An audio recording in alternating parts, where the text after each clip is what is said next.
Hello mga person! It's Friday na naman. So it means day off ko. So gala time! Behind closed doors, I'm a fool for your love.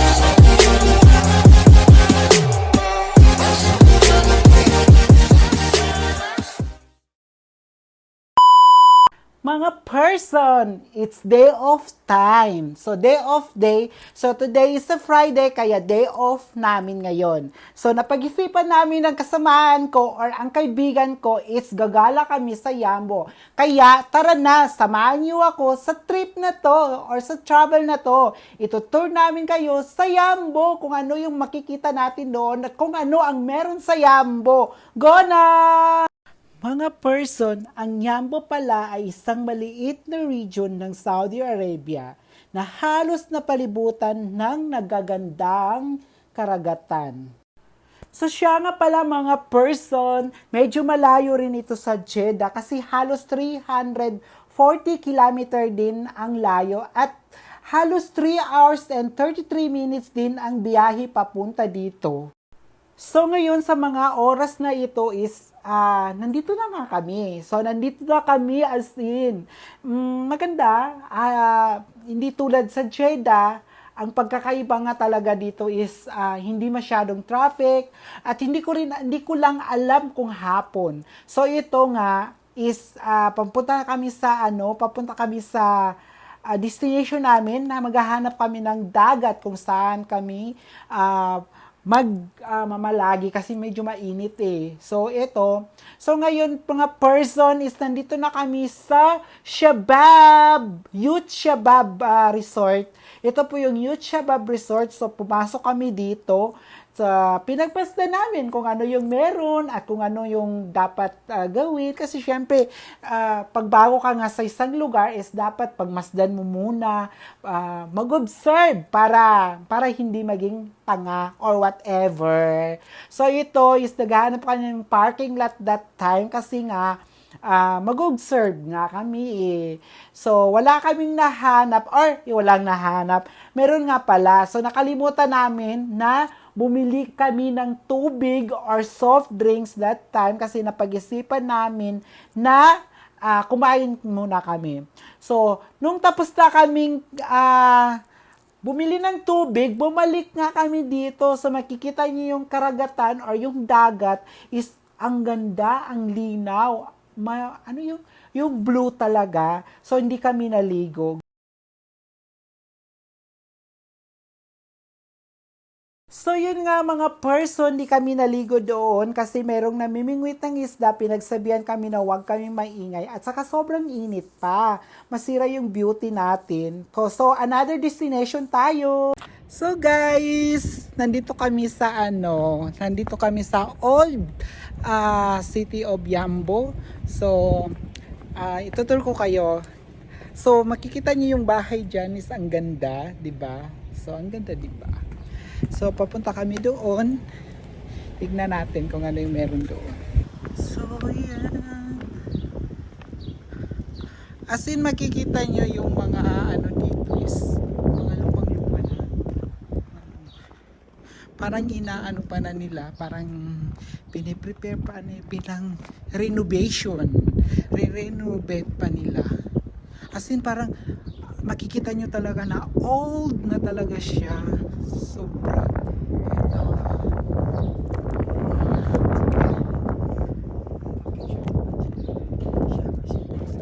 So mga person, ali kayo, ituturo ko kayo dito sa balad nila. Ito yung balad ng Yanbo. Kung may balad tayo sa Jeddah, meron ding balad dito sa Yambo. So, siya nga pala, ninyo ba napapansin, lahat ng region or city ng Saudi is meron silang tinatawag na balad. Kaya nga, ang balad kasi, ang meaning ng balad is old city. So, it means, ang old city ng Yanbo is itong balad. Ito sa balad na to. Kasi, it means, dito na una yung nanirahan yung mga tao, kaya nga tinawag nilang old city or balad. Yun yung meaning ng balad is old city. So, kaya nga tayo na at makikita nyo yung lugar na under renovation kasi nga mga old na talaga yung mga building. So, ngayon is wala pa masyadong tao kasi umaga eh. 10 a.m. kami dyan pumunta. 10 a.m. At alam nyo naman dito sa Saudi, pag weekend, lahat tulog. So, another destination tayo. So, mga person is another destination naman tayo. So, kung meron tayong cornets sa Jeddah, meron din silang cornets dito sa Yanbo. So, ngayon is on the way nga kami sa cornets. So, ito yung cornets nila, makikita nyo, walang katao-tao kasi nga umaga, 10 a.m. pa ulit-ulit. So, ito, ang ganda ng dagat, it's masyadong blue. So, ewan ko kung may naliligo dyan. Kasi that time is wala pang tao. Parang kami lang pala ang tao dyan. Pero, nandito kami kasi, kakain kami dito kasi may baon akong adobo. So, kakain. So, magla-lunch muna kami dito, mga person. So, tignan nyo yung mga cottage dito. So, yan ang kasama ko. Si Jory. At hindi nyo ba napapansin pala dito sa Saudi, yung mga cottage nila dito is walang table, walang chair, ganyan. Kasi nga, once na pagpupunta ka sa mga ganitong lugar, magdadala ka talaga ng blanket or yung panglatag kasi ganito talaga dito. Magdadala ka ng panglatag mo kasi yung mga cottage napapansin nyo or sa hindi pa nakakapunta dito or hindi pa naka-experience ng mga ganito, talagang pupunta kayo sa isang parties, magdadala nga talaga kayo ng mga panlatag nyo kasi ito talaga yung mga tradisyon, parang tradisyon na nila ito, ganito talaga na hindi umuupo sa chair or walang table. So yan, that time is yung ilalatag na naman namin is supra. Ang supra po is yan po yung ginagamit sa pagkain, binubuhos na dyan yung kanin or yung kakainin, dyan na ilalagay para wala ng ugas-ugas, o diba? So magkakamay, ganyan. So, bongga. So, yan yung trip namin dyan. Kaya ka mga person! O yan! Yung kanin pala namin, tinatawanan nila kasi parang kaning basmati. So, yung basmati is kanin dito sa Saudi Arabia or rice dito sa Saudi Arabia na rice ng mga mga kapatid nating mga Arabo. So, parang hiwalay-hiwalay, diba?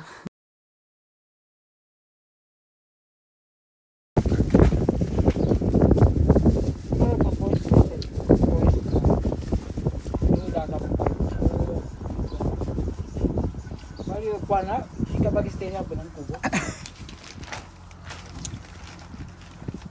Kama. Masih kalau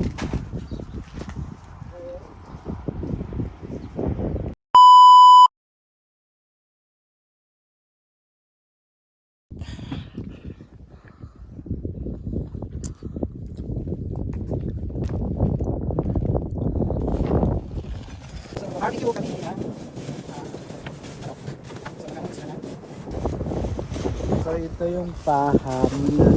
Ang paham po ay manok na sikit kasayo. So, ready to ano siya. So, ito po. Nagkaroon na sila ng fire. So, maganda kasi kasi na nandito sa liit.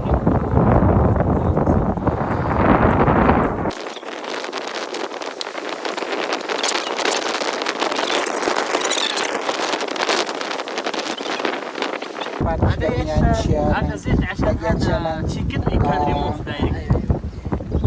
Yeah, madulas.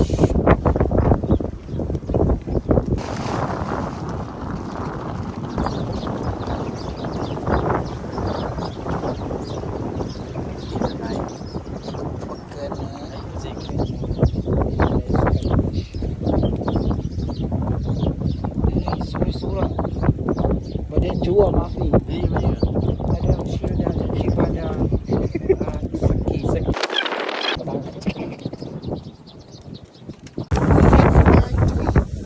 Lagi naman. Yes.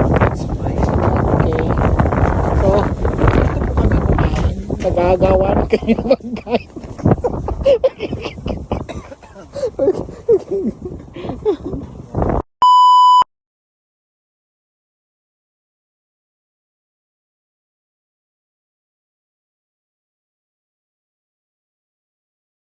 So mga person, ngayon is pauwi na po kami.